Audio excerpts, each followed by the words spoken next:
Po roku je opäť tu, najdôležitejší sviatok v roku, zmŕtvychvstanie Ježiša Krista, teda Veľká noc.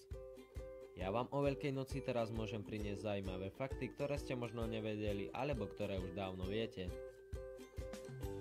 Aj tak si nenechajte uísť. Tradície Veľká noc. Veľká noc je najvýznamnejší kresťanský sviatok.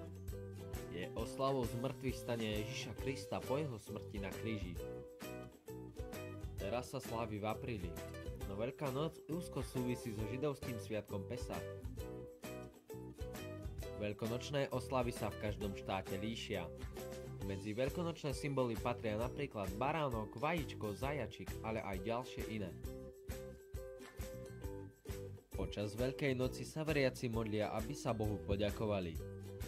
Na Veľký piatok sa udržiava tichá atmosféra, nemala by sa počúvať hlasná hudba a malo by sa oddychovať. Na veľkonočnú nedeľu sa vezme z každého jedla, vezme sa kytica bahniatok a ide sa to dať na omšu vysvetiť ku farárovi.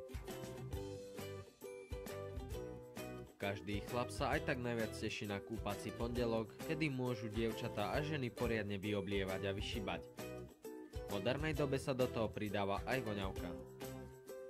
Ako odmena sa dostávajú sladkosti, ako sú napríklad Kinder vajíčka alebo čokoládoví zajačikovia. Na dedinách dievčatá dokonca vyrábajú aj kraslice.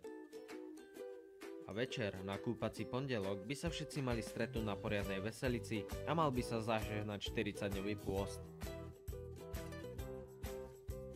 40-dňový pôst začína na Popolcovú stredu, teda 40 dní pred Veľkou nocou, a v tom čase sa nekonajú žiadne zábavy ani nič podobné.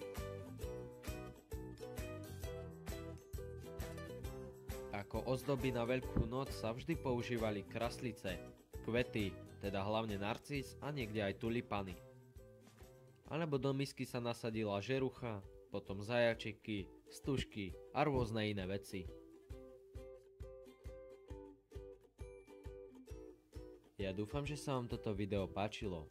Ak áno, nezabudnite dať like a ak ste tu noví, tak môžete odoberať. Down for the long run now. Red Corvette and my drop top down. Calling up my digits in my Motorola and I'm speeding like I robbed someone. Falling and I'm a whip, yeah. Out in Fairfax, going hard in the pit, yeah. I still ball.